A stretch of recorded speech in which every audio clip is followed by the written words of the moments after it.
18번 문제입니다. 18번은 집합 AB에 대해서 둘의 교집합의 원소의 개수는 1개이고 합집합의 원소의 개수는 3개이고 그 다음에 합집합의 모든 원소의 합이 7일 때 이것을 만족하는 순서상 AB에 대해서 A-B의 최대값을 구하는 문제입니다. 우선 이런 힌트를 사용하기에 앞서서 집합을 분석을 해야 되겠죠. 집합 A는 보시면 원소의 모양이 X이고 이 X가 만족하는 조건이 이와 같은 3차 방정식이죠. 따라서 집합 A는 이러한 3차 방정식의 근의 모임이 되겠고요. 똑같은 관점에서 집합 B는 이런 2차 방정식의 근입니다.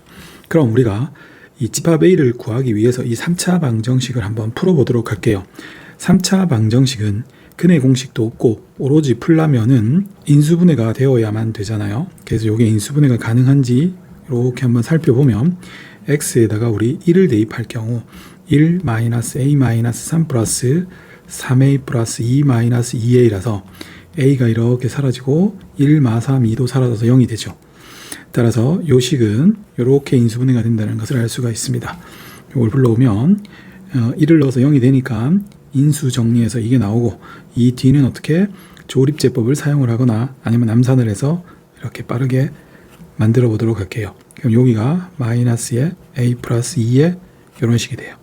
이 뒤에 있는 2차 방정식은 비교적 쉽게 인수분해 공식으로 인수분해 된다는 걸 알 수 있죠. 즉 이 뒤에 거는 x-1에 x-2고 x-a 이렇게 인수분해가 돼요. 따라서 이 놈의 근은 다음과 같이 1, 2a 3개가 나올 수 있는데 이 a가 1, 2랑 같을 경우 중근이 나올 수도 있겠죠. 그 다음에 집합 b에 있는 이 조건을 만족하는 2차 방정식을 적어보면은 이렇게 생겼고 얘는 뭐 아주 간단하게 이렇게 인수분해가 된다는 것을 알 수가 있습니다. 따라서 이 놈의 근도 2, 또 2하고 b 2개 또는 b가 2하고 같으면 1개가 나올 수도 있어요.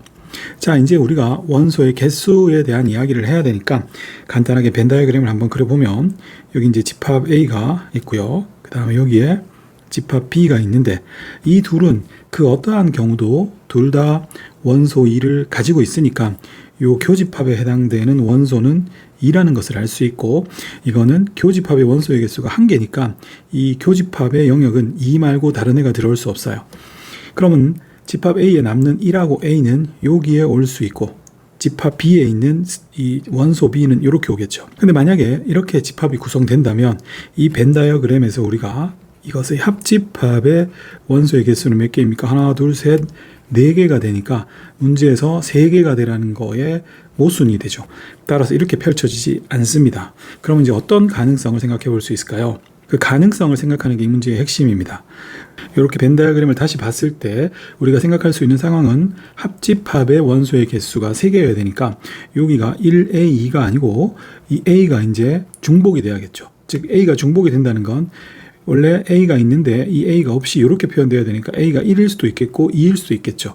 그렇게 되면 이렇게 3개죠. 이 경우 B는 2는 안 되겠죠. 두 번째 우리가 생각할 수 있는 것은 여기가 없는 경우죠. 여기가 없으면 이렇게 3개가 되잖아요. 합집합이. 이 경우 B는 얼마? 2가 되겠고 A는 1하고 2는 절대 되어서는 안 되겠죠.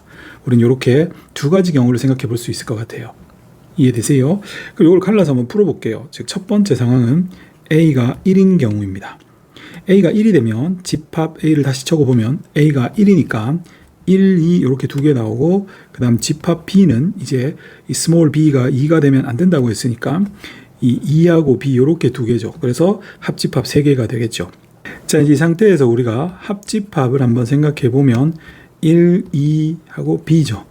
따라서 이 합집합의 원소의 합이 7이 돼야 되니까 B가 4라는 걸 알 수 있고요. 그때 A-B는 계산해 보면 1 빼기 4라서 마3이 됩니다. 두 번째 상황은 A가 2인 경우예요. 그때 집합 A도 역시 A가 2가 되니까 똑같이 1, 2고 집합 B도 똑같이 2하고 B가 될 것이며 이들의 합집합도 똑같이 1, 2, B가 되고 전체 합이 7이 돼야 되니까 B 값이 똑같습니다. 따라서 이때 A 빼기 B는 A가 2니까 2 빼기 4라서 마2가 됩니다. 세 번째 상황은 B 값이 2인 경우입니다. 이때 집합 A는 1, 2, A가 되고 우리 여기서 A가 1, 2가 되지 말라고 했죠. 집합 B는 스몰 b가 2가 되니까 중근으로서 하나만 가지죠. 따라서 이 경우 합집합은 1, 2a가 되고 이들의 합이 7이 돼야 되니까 스몰 a는 4가 됩니다. 따라서 a 빼기 b는 4 빼기 2라서 2가 되죠. 자, 이렇게 세 가지가 나올 수 있기 때문에 우리가 이때 a 빼기 b의 최대값은 언제 2가 된다는 것을 알 수가 있죠. 그래서 정답은 4번이 되겠습니다.